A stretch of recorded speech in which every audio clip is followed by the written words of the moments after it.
Lecture du livre du prophète Isaïe. Ainsi parle le Seigneur.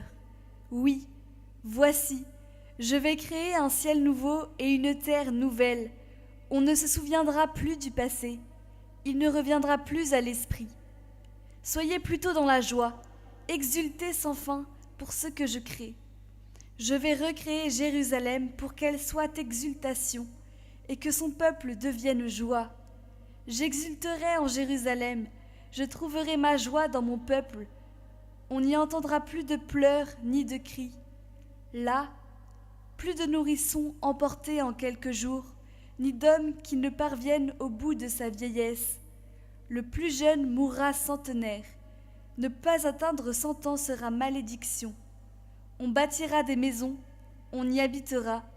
On plantera des vignes, on mangera leurs fruits. Évangile de Jésus-Christ selon saint Jean.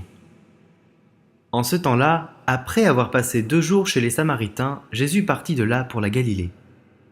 Lui-même avait témoigné qu'un prophète n'est pas considéré dans son propre pays. Il arriva donc en Galilée, les Galiléens lui firent bon accueil, car ils avaient vu tout ce qu'il avait fait à Jérusalem pendant la fête de la Pâque, puisqu'ils étaient allés eux aussi à cette fête. Ainsi donc, Jésus revint à Cana de Galilée, où il avait changé l'eau en vin. Or, il y avait un fonctionnaire royal, dont le fils était malade à Capharnaüm. Ayant appris que Jésus arrivait de Judée en Galilée, il alla le trouver. Il lui demandait de descendre à Capharnaüm pour guérir son fils qui était mourant. Jésus lui dit : « Si vous ne voyez pas de signes et de prodiges, vous ne croirez donc pas ?»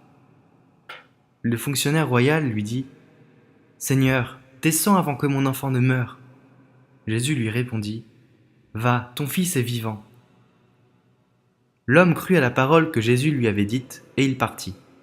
Pendant qu'il descendait, ses serviteurs arrivèrent à sa rencontre et lui dirent que son enfant était vivant. Il voulut savoir à quelle heure il s'était trouvé mieux. Ils lui dirent : « C'est hier, à la 7e heure, au début de l'après-midi, que la fièvre l'a quitté. » Le père se rendit compte que c'était justement l'heure où Jésus lui avait dit : « Ton fils est vivant. » Alors il crut, lui, ainsi que tous les gens de sa maison. Tel fut le second signe que Jésus accomplit lorsqu'il revint de Judée en Galilée.